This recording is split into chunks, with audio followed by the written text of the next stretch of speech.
Stay away this Christmas.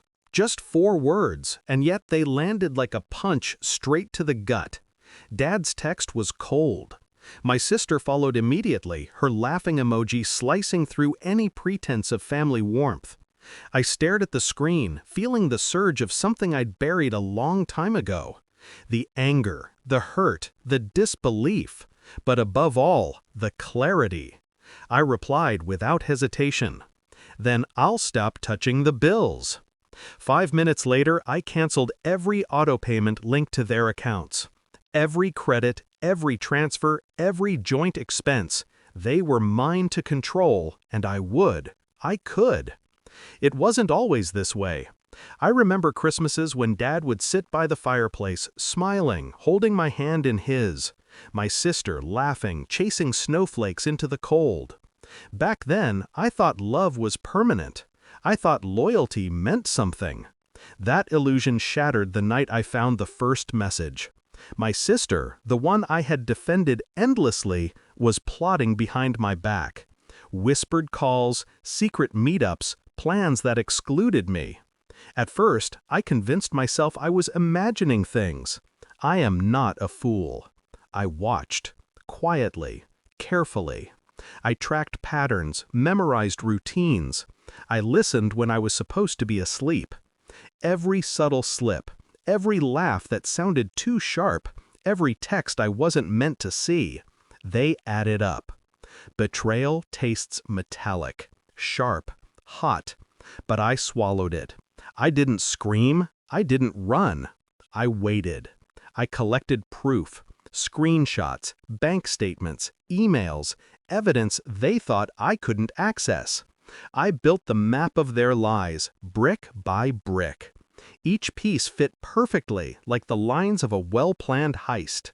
Only this heist was personal. And then I planned. It started small. I transferred bills from my name to theirs. Utilities, subscriptions, the car payments. They called me, panicked, their voices coded in disbelief. "Jack, why?" My sister laughed again, assuming I was bluffing. That laugh, so careless, so entitled, sealed her fate. I didn't stop. I researched legal loopholes, adjusted account permissions, and quietly set up contingencies. Every step was deliberate, every move anticipated. I wasn't angry, I was surgical. Christmas arrived. I walked into the house carrying a bottle of wine and a smile that didn't reach my eyes.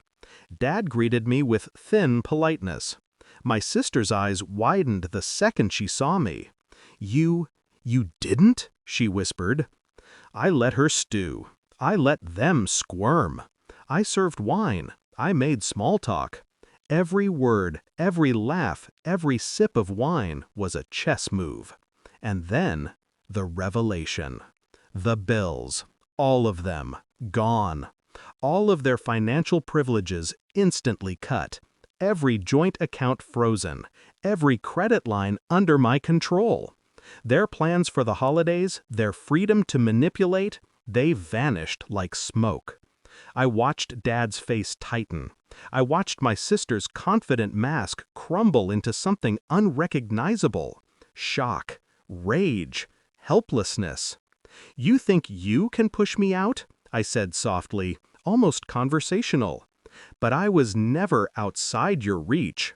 I was inside all along. I just waited. It was not just financial, it was psychological. Every lie they told, every betrayal they plotted, now reflected back at them. I didn't shout, I didn't beg, I simply smiled. By the end of the night, the house was quiet, except for their whispered arguments and the occasional frustrated slam of a door. I sipped my wine. I watched them unravel without touching a thing unnecessarily. No one could accuse me of cruelty. They had handed it to me. Walking home in the snow later, the lights of the neighborhood blurred into streaks of gold and red. I felt something I hadn't in years. Control. Real, solid, undeniable. The ache of betrayal had transformed into power. And the taste? Sweet. I let it linger. I had considered revenge for years, calculated it in my mind until it was a cold, precise instrument. And now, finally, I had executed it perfectly. They would never see it coming again. Every laugh, every condescending glance, every thought of "we own him" was gone. I stopped halfway down the street and looked back at the house. I could still hear the echoes of their frustration through the thin walls. They had underestimated me, always, and now they were paying. This Christmas, I didn't just survive betrayal, I redefined it. I didn't cry, I didn't plead.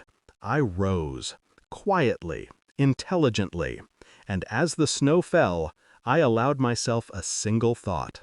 Some gifts aren't wrapped in paper. Some come wrapped in justice.